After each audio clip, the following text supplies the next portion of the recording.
Louvado seja nosso Senhor Jesus Cristo, doce coração de Maria, em nome do Pai, do Filho e do Espírito Santo. Amém. Queridos amigos, a suavidade de Jesus, a doçura de nosso Senhor, manifestados no Evangelho de hoje, não podiam achar melhor expressão para se revelar. Disse nosso Senhor no Evangelho que ouvimos: quem é aquele homem que, possuindo 100 ovelhas e perdendo uma, não deixa as 99 no deserto e não procura a desgarrada até encontrá-la? E qual é a mulher que, possuindo 10 moedas e perdendo uma, não acende a lâmpada, varre a casa e a procura com todo cuidado até encontrá-la?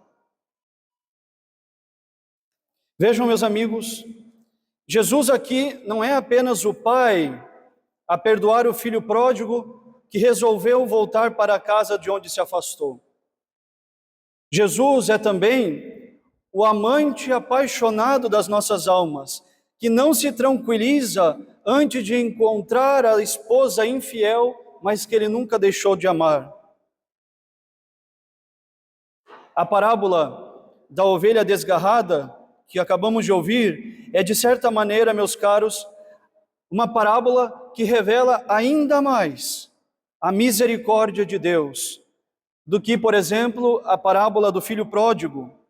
Porque na parábola do filho pródigo é o pai que espera na porta de casa o filho voltar.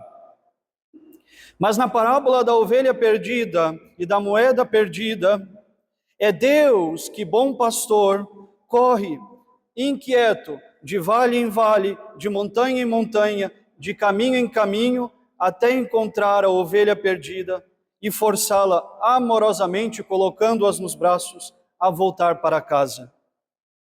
Inclusive, nosso Senhor pergunta no Evangelho de hoje: quem é aquele homem que, possuindo 100 ovelhas e perdendo uma, não deixa as 99 e vai procurar a que se perdeu?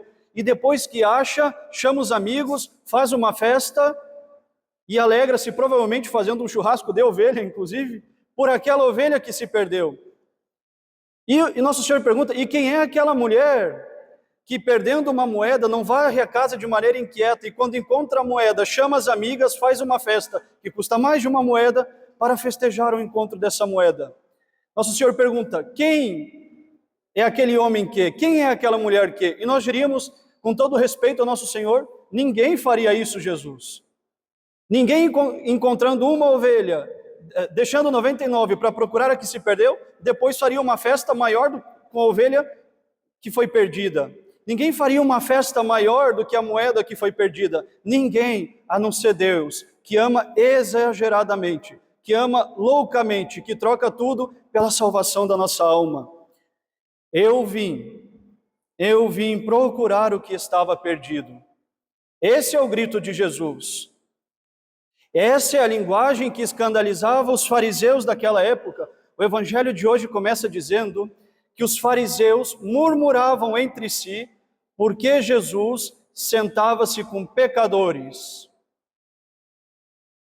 Um dos maiores escândalos de Cristo, Senhor nosso, é que ele andava com gente que não prestava.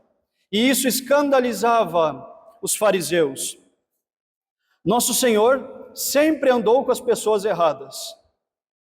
Andou com as prostitutas, andou com os ladrões. Nosso Senhor comeu na casa de pecadores, falou com publicanos, e nem para morrer ele estava ladeado de pessoas certas. Morreu ao lado de 2 ladrões, morreu como se ele mesmo fosse um ladrão. Ele sempre fez questão de estar com os piores para ir atrás dos piores. Isso é bonito, é por isso que ele nos chama, porque certamente somos nós os piores também, pecadores que somos. Eu vim procurar o que estava perdido.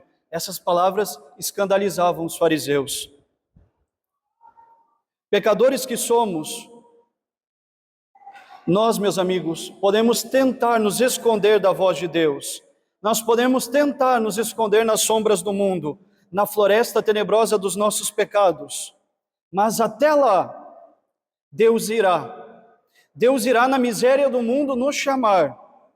Deus irá na miséria do mundo atrás de cada um de nós, assim como Ele foi atrás de Adão e Eva, que se esconderam na floresta e se esconderam na sombra das árvores, quando se retiraram da presença do Altíssimo pelo pecado. Deus irá atrás de cada um de nós. Os pecadores, nós, somos aquelas criaturas cuja vida antes era um escândalo. E em meio das nossas devassidões, em meio das nossas misérias, nós sentimos remorso. E esse remorso era a voz de Deus, a voz do bom pastor, que chamava em alta voz a nossa pobre alma desgarrada. Chamou-nos pelo nome, ovelhas perdidas que éramos. E depois disso seguiu-se a sua voz branda: meu filho, por que fizeste assim comigo que tanto te amei? É o que nós ouvimos na sexta-feira do Sagrado Coração de Jesus. Meu filho, esse é o coração que tanto amou e é tão ingratamente correspondido. Eis o coração que tanto nos amou. E em seguida, depois de ter ido atrás de nós, nos chamado e nos encontrado, espontaneamente e de maneira confortadora, com voz de misericórdia e de paz, nosso Senhor nos colocou nos seus braços, nos colocou nos seus ombros, nos deu o abraço quando encontrou a ovelha perdida que éramos.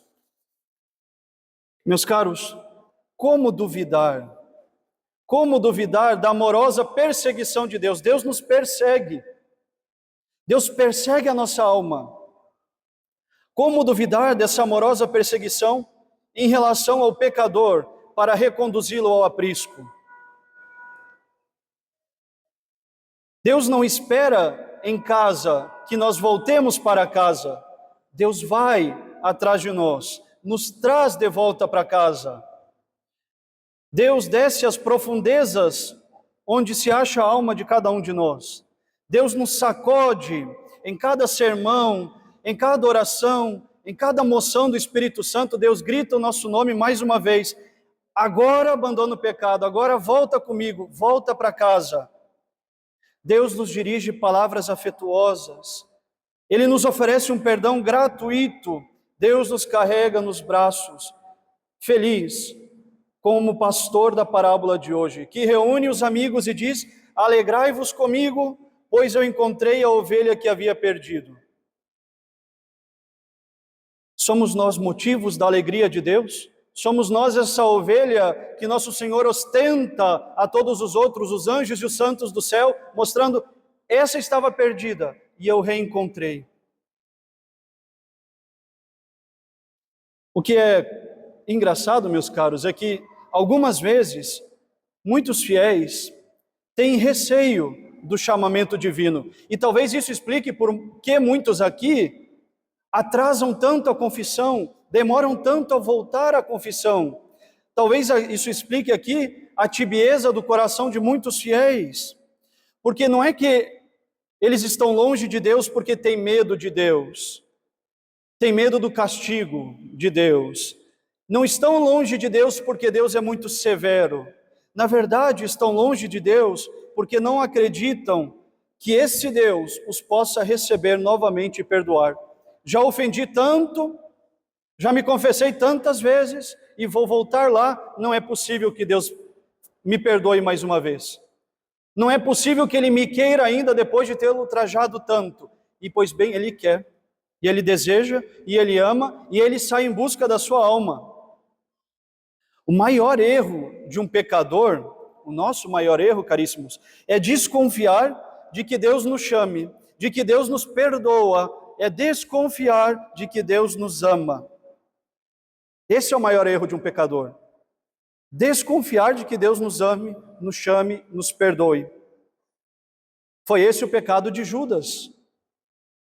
A grande infelicidade desse apóstolo apóstata não foi a traição. O pior erro de Judas não foi a traição. A traição de Judas, certamente nosso Senhor já havia perdoado, assim como Ele já havia perdoado a fuga dos 11 apóstolos, assim como ele já havia perdoado a tríplice negação do príncipe dos apóstolos. O pior erro de Judas não foi a negação.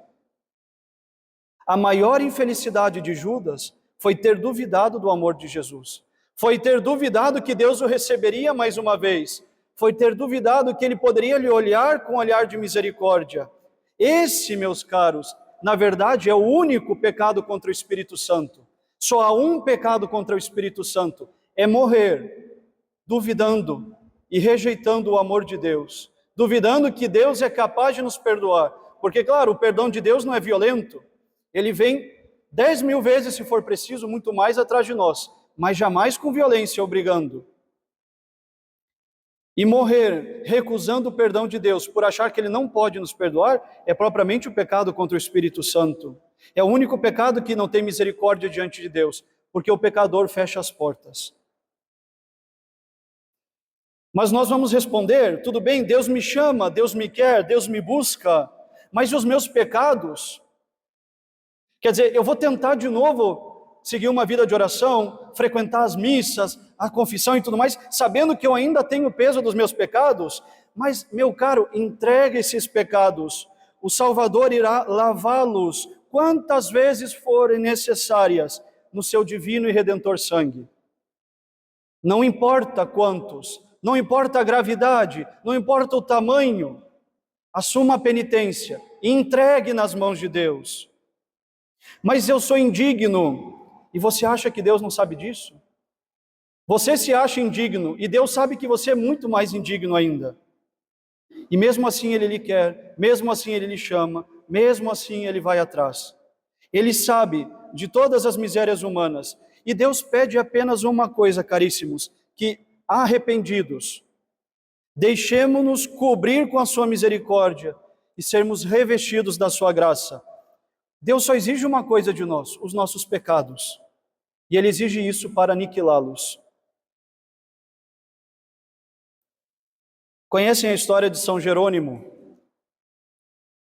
São Jerônimo, que vivia numa gruta em Belém, ouviu um dia Jesus dizer-lhe: Jerônimo, dá-me alguma coisa.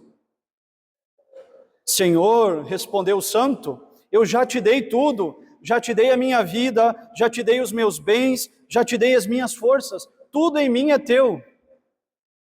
Jerônimo, continuava o Senhor, dá-me alguma coisa. Que há então, Senhor, na minha alma que ainda não seja vosso?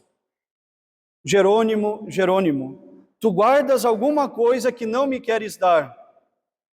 O que será, Senhor? Pergunta angustiado o santo. Jerônimo, eu quero os teus pecados. Eu quero os teus pecados para aniquilá-los. Que pedido, meus caros amigos, que pedido. E que pedido tão confortável para a nossa alma pecadora. Porque se Deus fosse exigir de nós virtudes, se Deus fosse exigir de nós méritos, a nossa conversão seria muito difícil. Mas não. Ele exige e Ele pede apenas aquilo que é mais fácil de ser dado, aquilo que não custa nada e que nem nós queremos mais, os nossos pecados. Jesus não desiste jamais da nossa alma. Vejam, nós conhecemos bem as fadigas que nosso Senhor suportou para que pudesse trazer cada um de nós de volta para casa, à sua graça mais uma vez. Deus nos amou tanto, mesmo quando ainda éramos pecadores, que Ele não poupou a sua própria vida por amor de nós. Hoje, nós seremos ainda surdos à voz de Deus. Não devemos temer o chamado de Deus. Não devemos adiar a nossa conversão. Não devemos adiar a nossa verdadeira, sincera e humilde confissão diante de Deus. Não devemos nos espantar de que Deus se interessa por um coração como o nosso. Jesus sempre quis andar com as pessoas erradas e por isso Ele quer andar com você e comigo.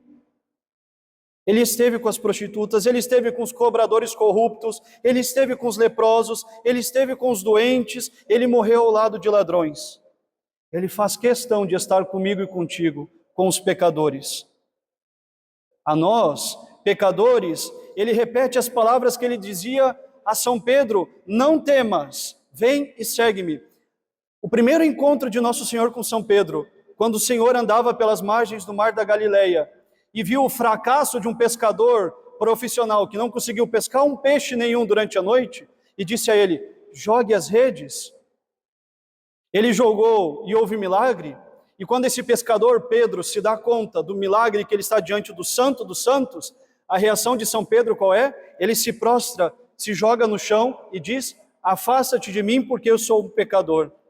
Ou seja, tu és santo e eu sou pecador. E a resposta de Nosso Senhor é: não temas, vem e segue-me. Do contrário, ao invés de afastar o pecador, Jesus diz: vem, segue-me. Hoje, na missa de hoje, nós devemos deixar essa voz ecoar no nosso coração. Não temas, porque tanto medo. Vem, segue-me. Não tenhas medo, sou eu, Jesus, que gosto de estar com as pessoas erradas. Banido todo o temor, querido fiel, volta-te ao amor de Deus. Confessa os teus pecados. Recomeça hoje uma vida nova. E assim, se fará no céu mais festa pela tua conversão que por 99 justas ovelhas que perseveram na santidade. Louvado seja nosso Senhor Jesus Cristo. Doce coração de Maria.